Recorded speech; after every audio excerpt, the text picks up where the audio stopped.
comprendre l'alliance de la prière, comprendre l'alliance de la prière.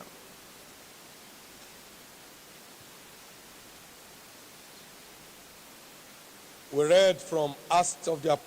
avons lu dans le livre de Actes des Apôtres 3, verset 1, Pierre et Jean montaient ensemble au temple à l'heure de la prière. C'était la 9e heure.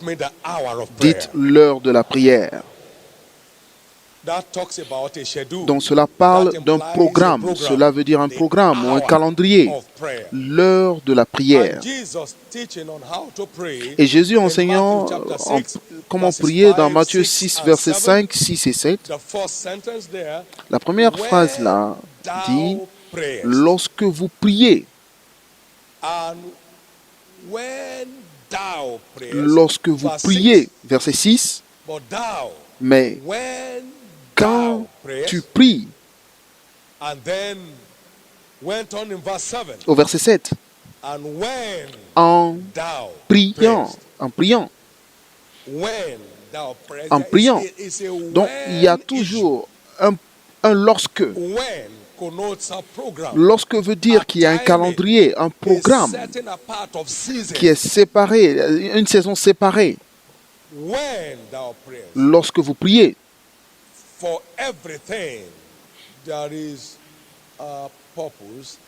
il y a un temps pour toute chose. Et il y a un but pour toute chose sous le soleil. Lorsque vous priez,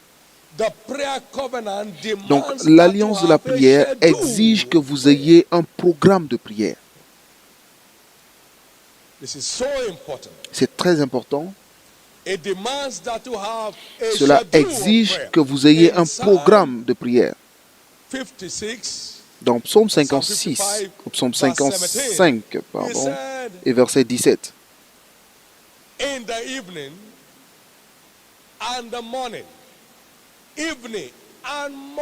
Verset 18 en français, le soir, le matin et à midi, je soupire et je gémis et il entendra ma voix. C'est un programme.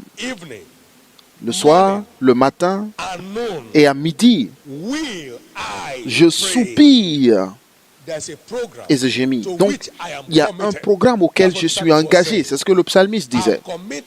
Donc, je suis engagé à un programme de 3 prières par jour. 3 moments de prière par jour. Et le Seigneur entendra ma voix.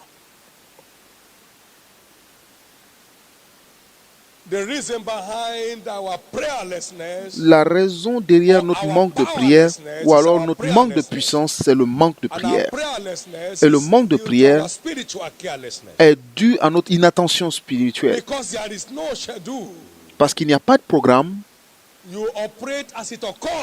Vous opérez comme cela, comme vous voulez.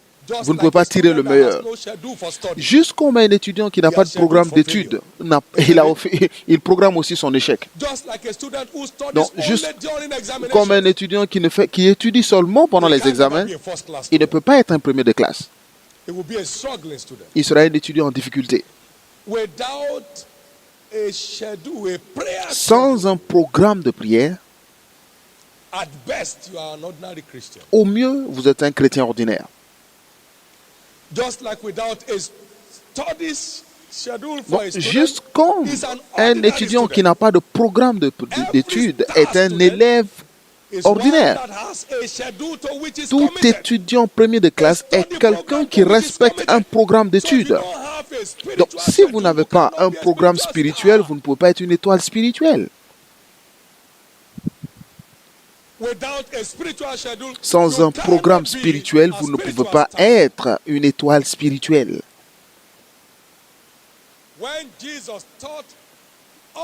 Lorsque Jésus nous enseignait à prier, il a mis l'accent sur le programme dans la prière. Donc, vous avez besoin de créer un calendrier de prière. Sinon, vous ne pouvez pas vaincre dans votre vie de prière. On nous a parlé du programme de Pierre. Il était avec Simon. Et il allait au sommet, en hauteur de la maison, pour prier, à l'heure de prière. Et l'heure de prière était la 6e heure. Pierre montait en hauteur de la maison pour prier. Dans Acte 10, au verset 9. À un moment particulier. Dites à un moment particulier. Pierre monta sur le toit à un moment précis. Pierre monta sur le toit pour prier vers la 6e heure. Il alla prier vers la 6e heure. Et il a eu une vision dans la chambre de prière qui a ouvert la porte au monde. Qui a ouvert la porte du salut au monde.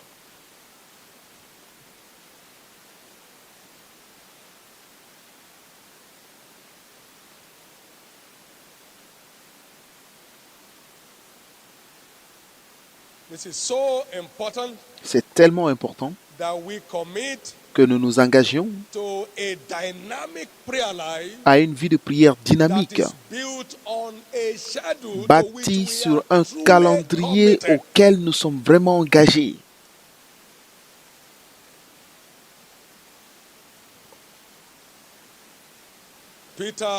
Pierre et Jean montèrent dans le temple, vers le temple, à l'heure de prière. Donc il y a une heure qui est séparée. Et Pierre monta sur le toit de la maison pour prier.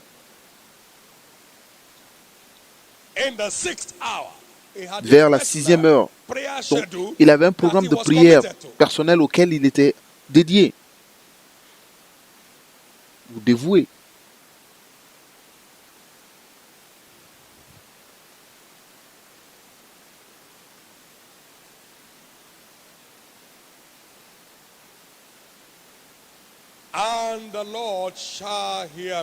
Et le Seigneur écoutera ma voix, entendra ma voix.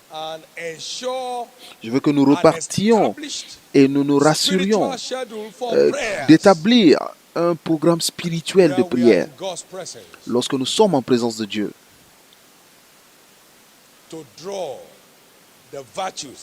Pour tirer des forces qui nous y attendent. La raison pour laquelle les gens ne prient pas, c'est parce qu'ils ne savent pas pourquoi nous prions. Pourquoi ai-je besoin d'un programme de prière? Aussi longtemps que la prière se réduit simplement à recevoir des choses de Dieu, notre vie de prière n'aura jamais de vie. La question que je pose est, quels étaient les besoins de Jésus? Quels étaient les besoins de sa vie?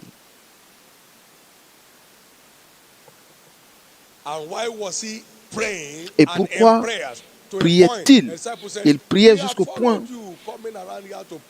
Et ses disciples lui ont dit, nous sommes là pour prier avec toi, mais nous bougeons seulement la bouche, mais enseigne-nous à prier. Donc, ils ont vu la coutume de prière en Christ et ils voulaient comprendre, mais qu'est-ce que nous disons dans nos prières? Et la question est, pourquoi prions-nous? La prière n'est pas simplement un moyen de recevoir quelque chose de Dieu, mais c'est aussi un moyen pour nous de rester au-dessus des choses.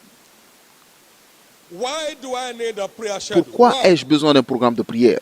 1. La prière est l'autel de revêtement de puissance. Pour tous les saints dans toutes les nations.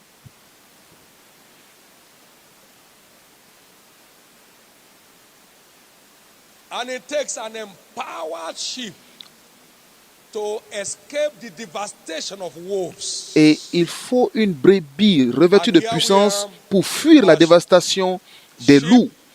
Et nous sommes ces brebis qui sont relâchées au milieu des loups. Alors, nous avons besoin d'être revêtus de puissance pour échapper à ces loups.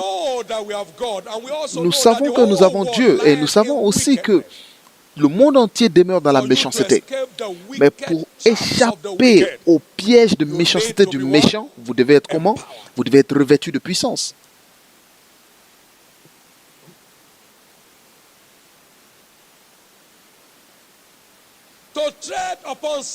Pour marcher sur les serpents et les scorpions et sur toutes les puissances de l'ennemi, vous devez être comment? Revêtu de puissance.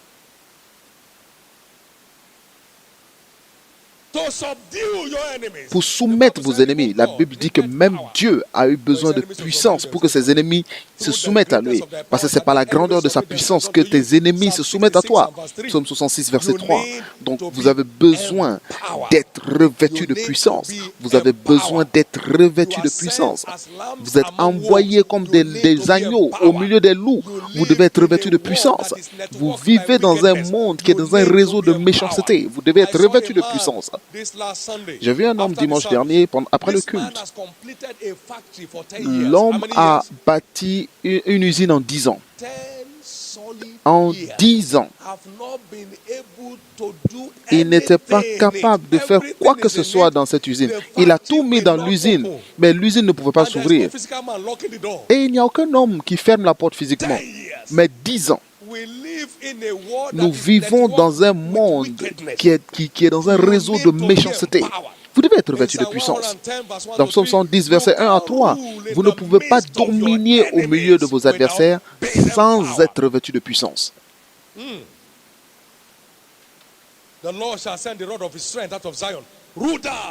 Domine au milieu de tes ennemis. Vous ne pouvez pas dominer au milieu de vos ennemis sans puissance. Vous ne pouvez pas envoyer la théologie à Ota pour prêcher l'évangile. Vous serez mort avant d'arriver. Lorsque nous avons envahi cet endroit, nous avons envahi cet endroit pas par notre stature intellectuelle, mais par notre force spirituelle. Tous les démons à Ota le savaient. Lorsqu'un homme fort retient ses biens sont en sécurité. Mais lorsqu'une personne plus forte que lui vient, alors on lui retire ce qu'il a. Je maudis toute puissance dans l'environnement qui tourmente quiconque. Et je les maudis à la racine au nom de Jésus.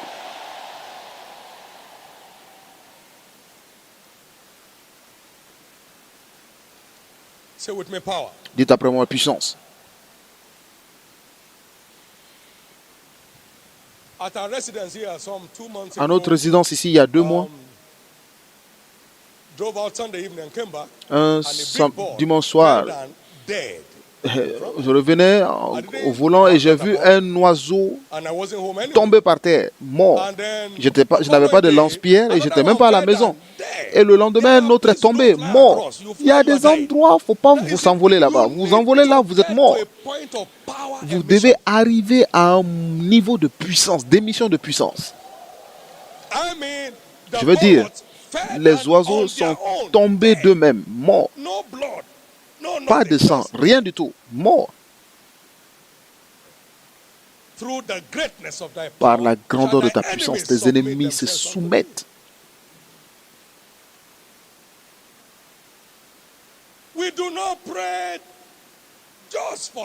Nous ne prions pas simplement pour des choses, mais nous prions pour être au-dessus des choses. Pour être où? Au-dessus des choses.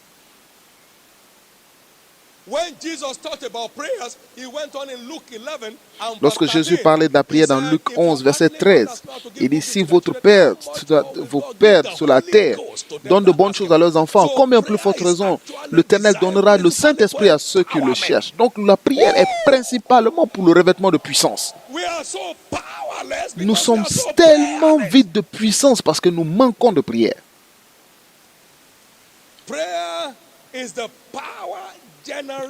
La prière est la chambre de génération de puissance. Jésus est allé prier et il est revenu dans la puissance de l'Esprit.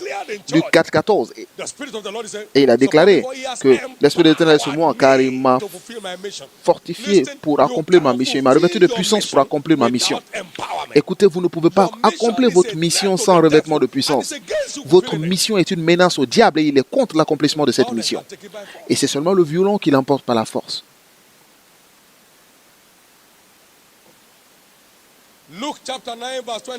Luc 9, 28, et pour descendre, Jésus allait prier à la montagne de transfiguration. Il est revenu revêtu de puissance.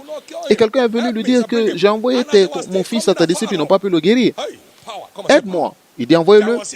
Et pendant qu'ils arrivaient de loin, il y a eu une émission de puissance. Le carbone de l'esprit, de la puissance spirituelle partait. C'était du monoxyde de carbone. Et ils étaient à distance, mais la puissance a chassé le diable dans ce jeune homme. Nous prions pour le revêtement de puissance afin d'accomplir notre mission sur la terre. Donc, votre mission ne peut pas être accomplie sans puissance. Les forces contre vous sont trop nombreuses et il n'y a aucun moyen pour les principes de les maîtriser, sauf la puissance. Vos ennemis ne vont pas se soumettre aux principes.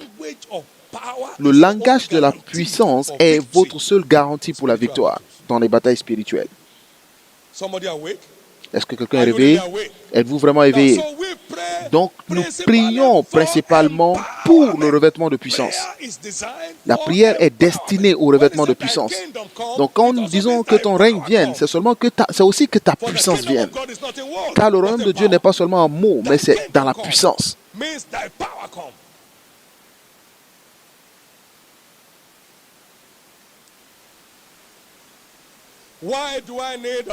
Pourquoi ai-je besoin d'un programme de prière? Parce que c'est une plateforme spirituelle pour recevoir la direction divine, pour prendre des pas dans la vie. Et une seule mauvaise décision peut détruire toute une destinée. Pour tous ceux qui sont conduits par l'Esprit de Dieu, c'est seulement eux qui se manifestent comme enfants de Dieu.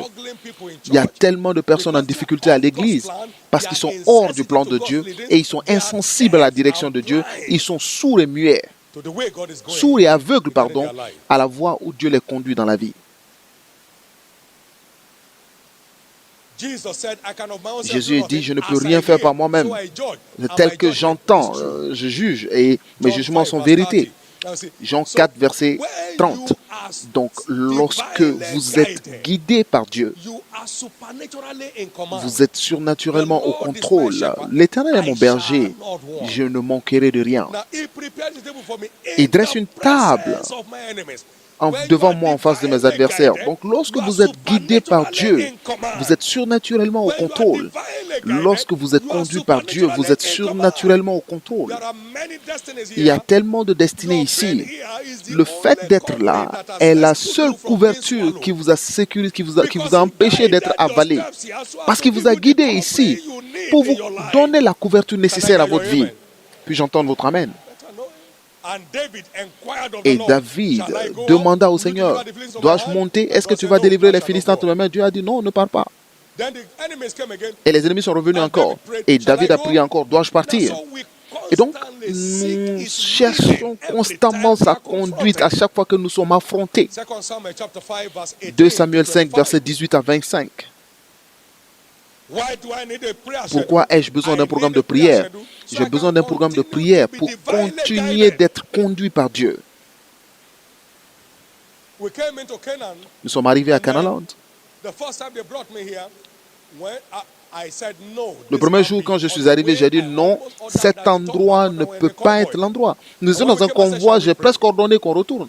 Mais lorsque nous sommes arrivés, j'ai dit prions. Maintenant, Jésus, il m'a dit voici l'endroit. Et c'était réglé. La plupart des gens doivent juste entendre quelle est la prochaine décision à prendre et leur destinée s'ouvrira. Et cela vous rencontrez seulement dans la prière. Lorsque vous êtes conduit par Dieu, vous ne pouvez pas être conduit dans un trou. Mais vous serez seulement conduit vers une voie de sortie. Vous pouvez vous dire Amen. Pourquoi ai-je besoin d'un programme de prière? Troisièmement, J'ai besoin d'un programme de prière pour la révélation. Tout le monde dit la révélation. Ouvre mes yeux afin que je contemple les merveilles de ta loi. Psaume 119, verset 18. La révélation est une profondeur illimitée dans la sagesse et la connaissance de Dieu.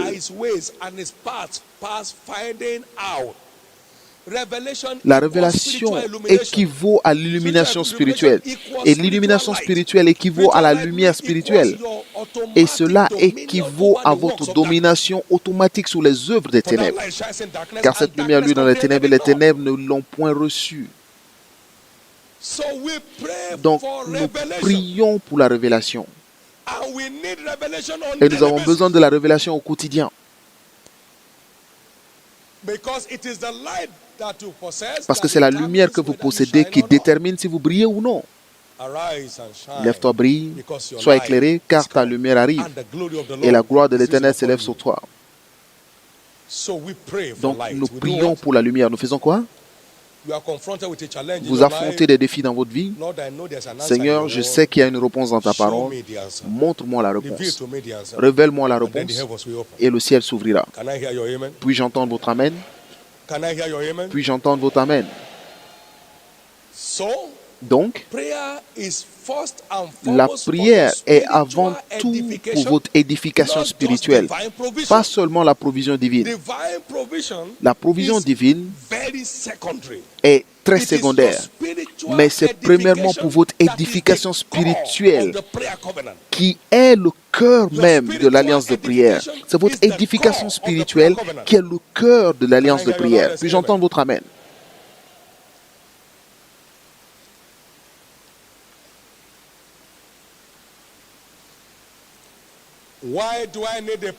Pourquoi ai-je besoin d'un programme de prière? Dites après moi pour la consécration. Dites-le fort, la consécration. J'ai besoin d'un programme de prière pour la consécration. Pour la consécration. Il a dit priez, veillez et priez pour ne pas tomber dans la tentation. Matthieu 26 et le verset 41. Veillez et priez pour ne pas tomber dans la tentation. Et Jésus pria. Il nous a appris à prier. Ne nous conduis pas dans la tentation. Ne nous conduis pas dans la tentation. Ne nous conduis pas dans la tentation. Ne nous conduis pas dans la tentation. Donc la prière est une plateforme pour la sanctification personnelle. Dites la sanctification personnelle. Dites-le très fort, la sanctification personnelle. La sanctification personnelle. Et lorsque Jésus priait pour ses disciples, il dit, sanctifie-les, Seigneur, par ta vérité, car ta parole est vérité. Nous prions pour la sanctification. Nous prions pour la sanctification. Nous prions pour la sanctification. La Bible dit, nous devons tous savoir comment maintenir nos vases dans la sanctification et l'honneur. Et l'une des façons de le faire, c'est par la prière, car leur force augmentait, tout ce qui apparaissait à Sion devant l'Éternel. Et l'autel de prière est l'autel de transfiguration, un changement de vêtements. Dites un changement de vêtements. Donc l'autel de prière est l'autel de